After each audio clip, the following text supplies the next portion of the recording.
Welcome to Money Talks. I'm Liam Dann, New Zealand Herald Business Editor at Large. This is a podcast where we talk to New Zealanders about money and how it has shaped their lives. We're not going to tell you how to get rich. We're not going to pick the next interest rate move. But we are going to get you thinking about your relationship with money and what it really means to you. Thanks to our new sponsors, Milford Asset Management.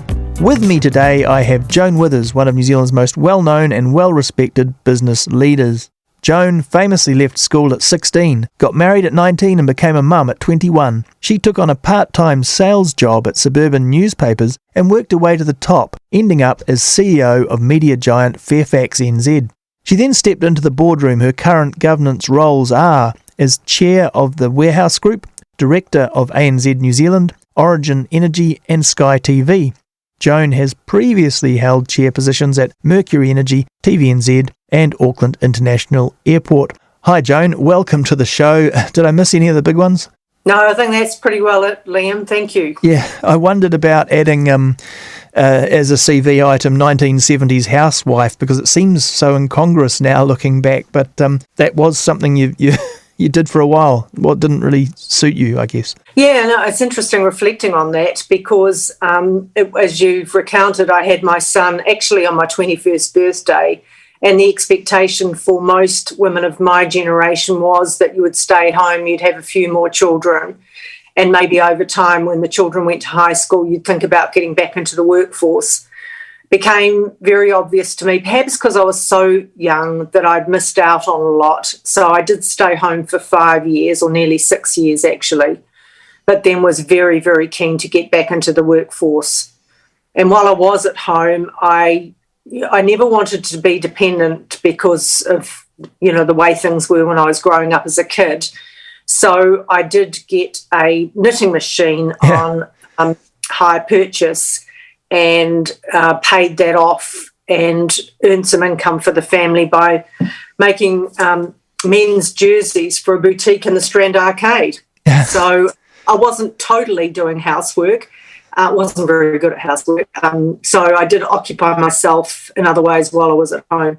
Yeah. Well, look, let me jump right back to that childhood. Do you have early first memories of money in your life and holding it in your hands, that kind of thing? Yeah, I think because my background was very much working class, money has always been an issue. And it wasn't poverty in that we never went hungry, but there was never any spare money at all. And my father brought us all over to New Zealand when I was nearly 6. His parents were already living here. And because of the war, he hadn't had much of an education, and he ended up having to work at Reed Rubber coiling hose 60 hours a week to make ends meet. My mother also went out to work, but their overarching priority was to pay off a house. So I think they got a state advances loan or something, and it was pounds back then. Every bit of money went to repaying the house. And my father was so scrupulous with money that I remember he had a notebook and he would record in the notebook everything he spent. Yeah. So, that sort of memory never goes away. Yeah. The only sweets we had was Wednesday night. He got paid. In those days, it was cash. And he'd come home with lollies for the 3 girls. So it was always really tough and quite hard, in that some of the things that people would take for granted, e.g. being able to pay your stationery bill on the second day of term, my parents had to ask on at least a few occasions my auntie and uncle who lived next door to get the cash to pay for that. So it was pretty formative for me in that I was determined never to be dependent on anyone for money. I just loathed that. So as soon as I could get some independence and start working after school on Friday nights, I got a job at Otara Footwear actually on Friday nights and all school holidays to try and earn some money. I also negotiated with my mother that if I did housework, she would pay me an amount, but she later reneged on that. So that also became another burr in the saddle for me.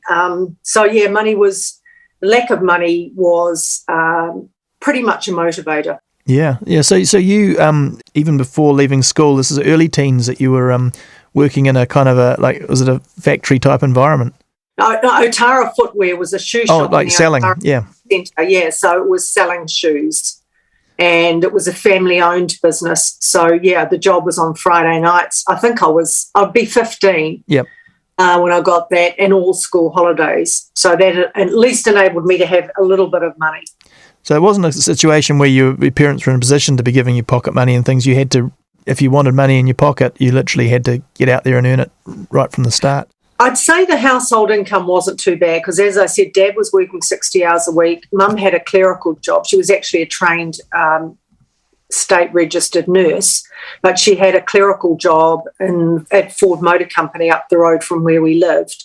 So there was money coming in, but as I said, it was all going to repaying the house. Yeah. And so, to me, that was priorities, and I guess, capital management, when you think about it now in the terms that I had to think about it, it was all going to debt repayment. None of it was going to investment in the future, really. Yeah, and how about when you first got a paycheck from the Otara shoe shop? Were the things that you were passionate about that you wanted to spend the money on, or were you saving from the start? No, I wasn't saving. It was clothes and makeup. Clothes and makeup. Records, typical teenagers. Yep. So it was frittered away, but at least I felt like I had some control. Yeah, absolutely. And so, when it comes to leaving school at 16, was it more that you just wanted to get out and earn, or was school, you didn't gel with school? Or? No, I did really well at school. I had no problem with school whatsoever. There were two motivators. The main one, to be honest, was that I was going out with a man who's now, nearly 49 years later, my husband. And so my parents wouldn't let me go out with him during the week. I was allowed to go out on Friday and Saturday nights. And the other one was money. It was just, I could earn the princely sum of $27 a week in the bank. So I sat school certificate exams after the last one and told my parents I'd be leaving school. I wasn't going to go back.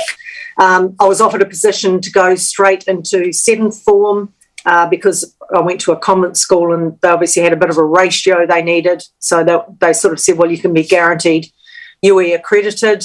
But even that didn't change my focus, and it was a big focus, is getting out and getting a job. Yeah. So your first job, was that into sales and that sort of thing as well? Did you follow through from the shoe? No. My mother's view of the world was that working in a bank would be, if I was determined to go that direction and leave school, then that would be a good place to go.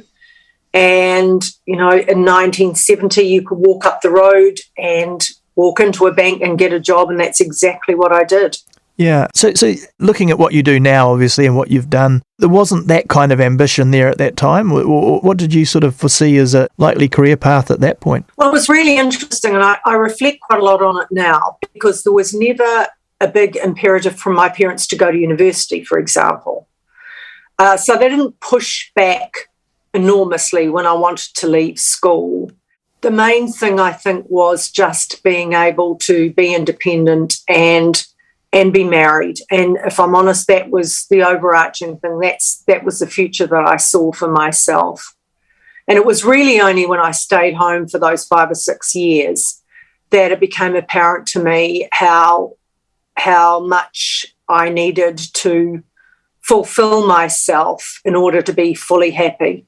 Yeah. So the Bonina machine, you could see after a while that wasn't going to be enough to keep you engaged, I guess, and all that kind of thing. Yeah. No, look, it was, I was absolutely, it was a Toyota actually. Oh, yeah. But I could see the benefits that gave us as a family, because Brian was working at Air New Zealand and he worked really hard. So I felt really good being able to contribute from home and doing that. And creatively, it was actually really good.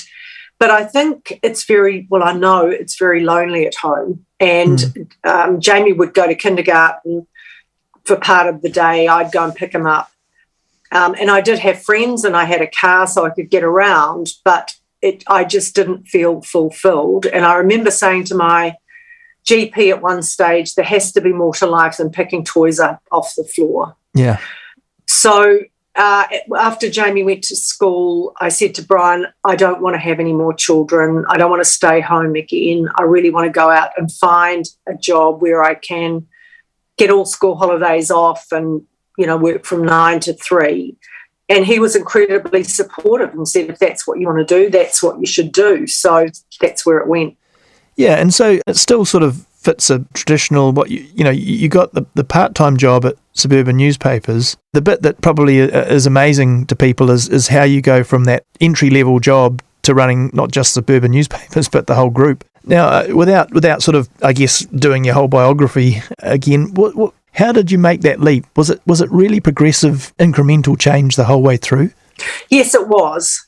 And I think one of the things I was lucky at, because I had started a cadetship as a journalist before I had Jamie, and I tried to get back into journalism, but there weren't vacancies. So I ended up going by default. They said, you can sell ads for features and write the advertorial in the middle, which, as you know, is the copy that goes in the middle. It's all paid for. Yep. And I ended up being really good at sales, which was interesting because my self-confidence had plummeted while I'd been at home. But I seemed to be able to go out almost with a suit of armour and sell people and be confident and do that. So I did that well. So I kept getting promotions, and I think one of the things that you do, lots of us talk about it, is you get this imposter syndrome thing. Why am I getting offered these jobs?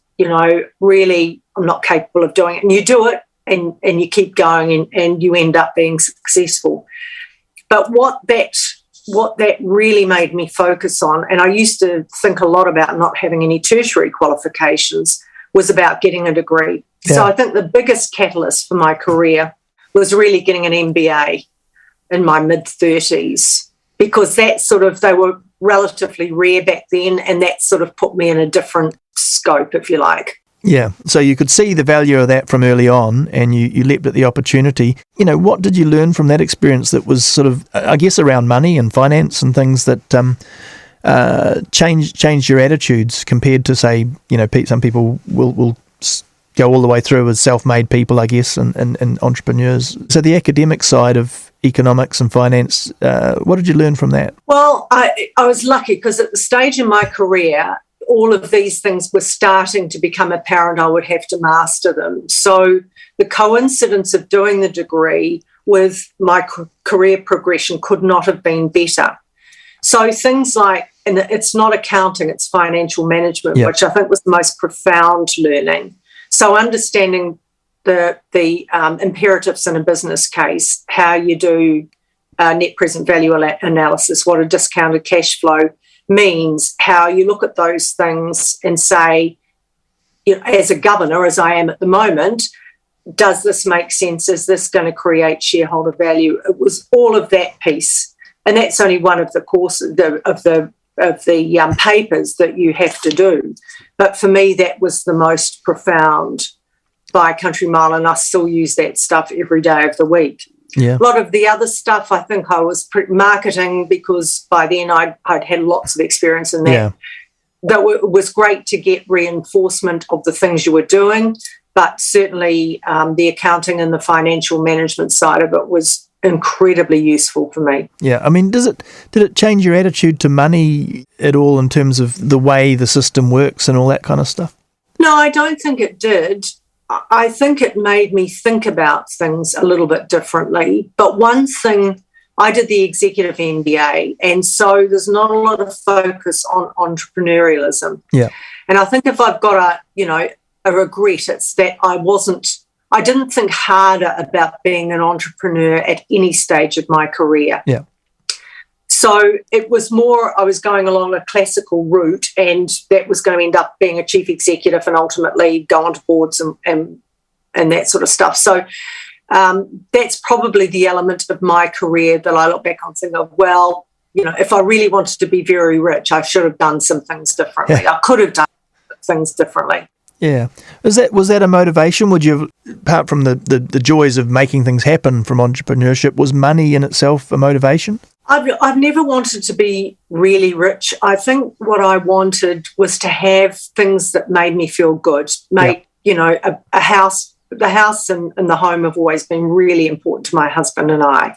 And ultimately, we always wanted a rural environment to live in, and we've been able to achieve that. Making sure my son had what I didn't have. And if anything, if I'm honest, I probably overcooked that in the early years. Definitely overcooked it in the early years. And, you know, we sent him to private schooling from the time he was 11 and so forth. So it was those sorts of things, not having to think twice about, you know, going and buying a new puppy, or not having to think twice about having the right clothes to wear, being able to get a nice car. But again, aspirations beyond that. I was never going to be a Graham Hart. Yeah. So I guess, you know, that's the thing, isn't it? Once you've got that independence and the security, and I think it was John Key said something once about a certain level of definition of being wealthy is just not having to worry if the fridge breaks down or something like that, you know, which gives you that freedom. Beyond that, I guess it becomes less of a motivator than the job itself to some extent. Is you know, like when you look at what drives you to keep motivated in the corporate world, it's presumably the satisfaction of making things work well. Yes, there is a big element to that. I do feel like what I do is important, and that has been a priority for me in terms of the boards that I've gone on.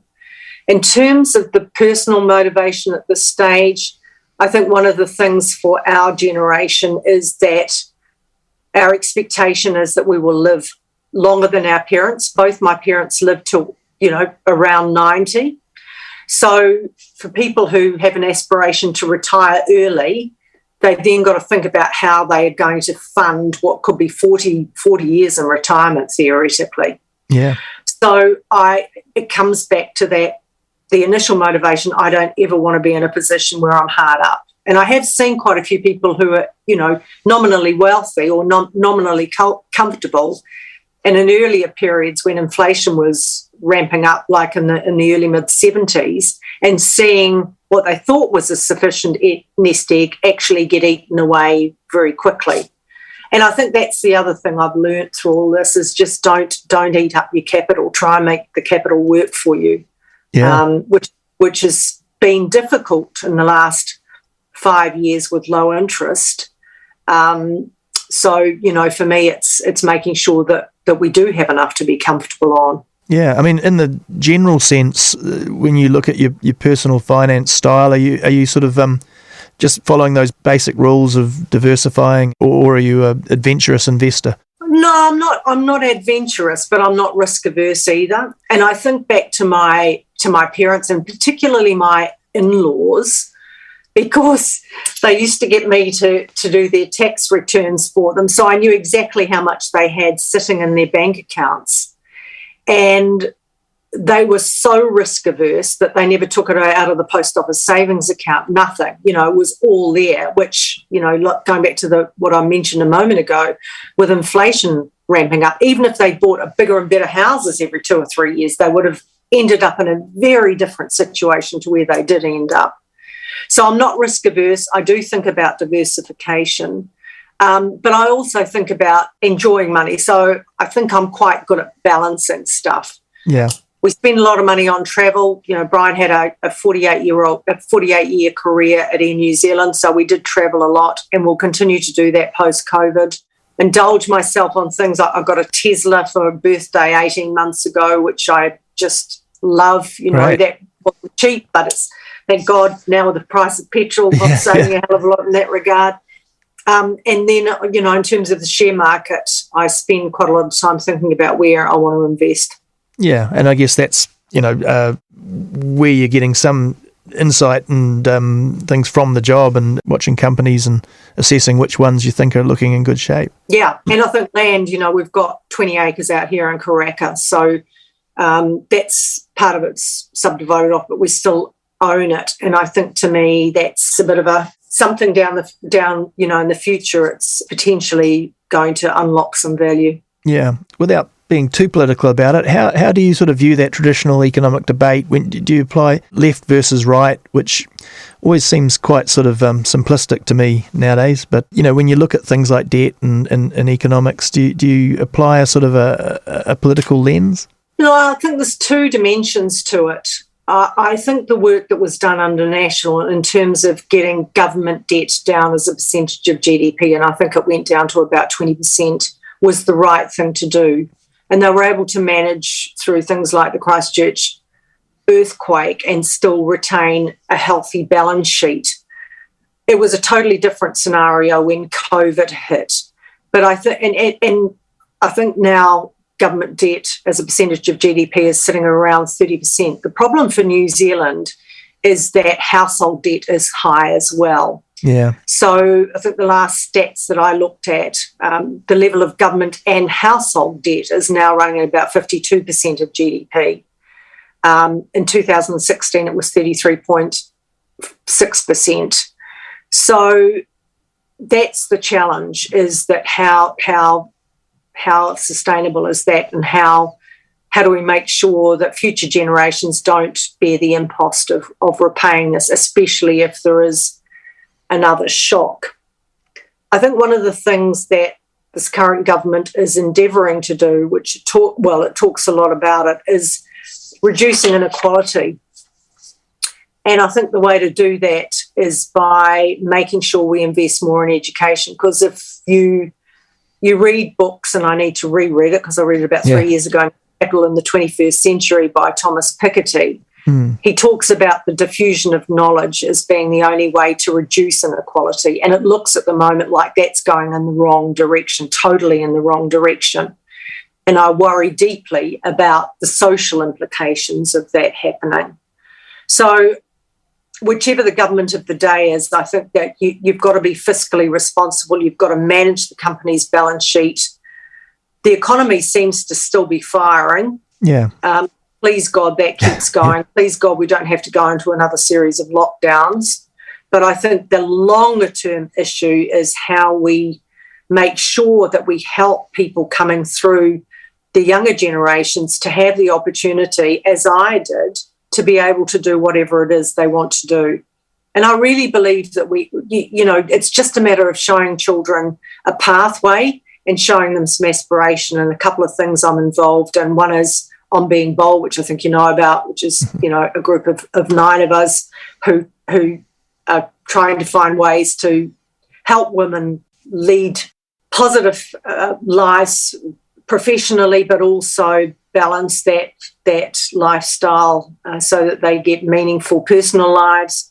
And the other initiative is out at Middlemore with Counties Manukau District Health Board. It's an initiative Sir Stephen Tyndall funded originally back in 2009. It's still going. The DHB is funding it. And that's getting young Māori and Pacific kids to see the opportunities in the health sector where they're desperate for staff, and showing them a pipeline about how to get qualifications, not dropping maths and science on the way through, and then giving them the option of a whole raft of options in terms of the health sector for their future careers. Yeah. So I think that's the answer.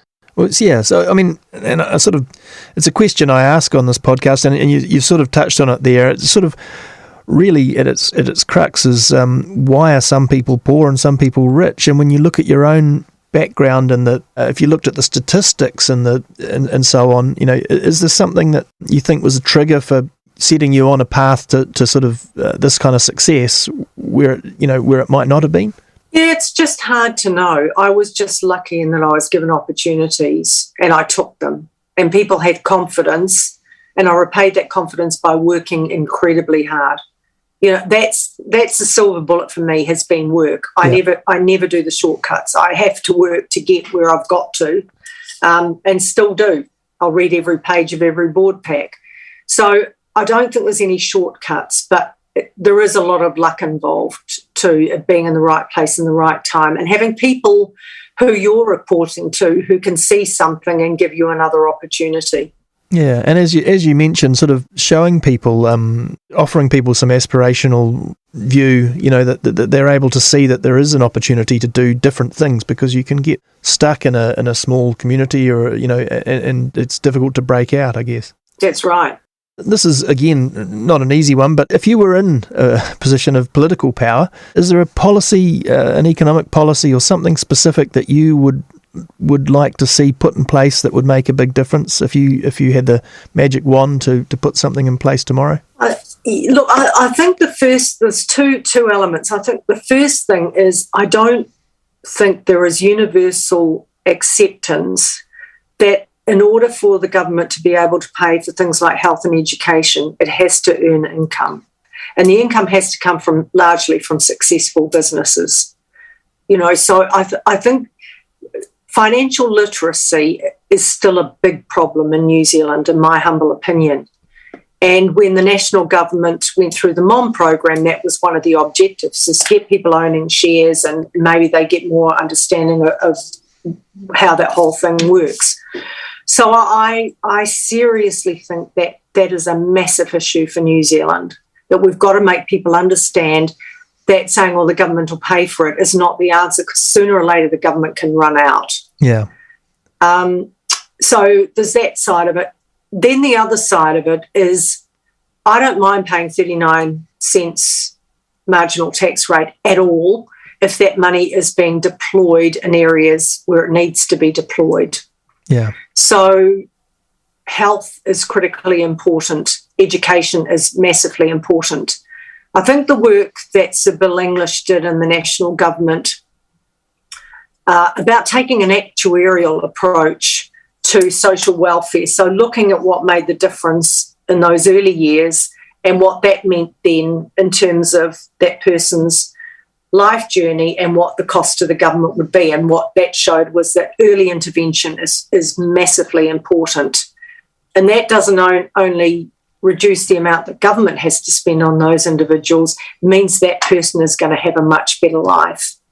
And unless we make sure that we don't get those social divides widening even further between the haves and the have-nots, we're all facing, a very, very tenuous future.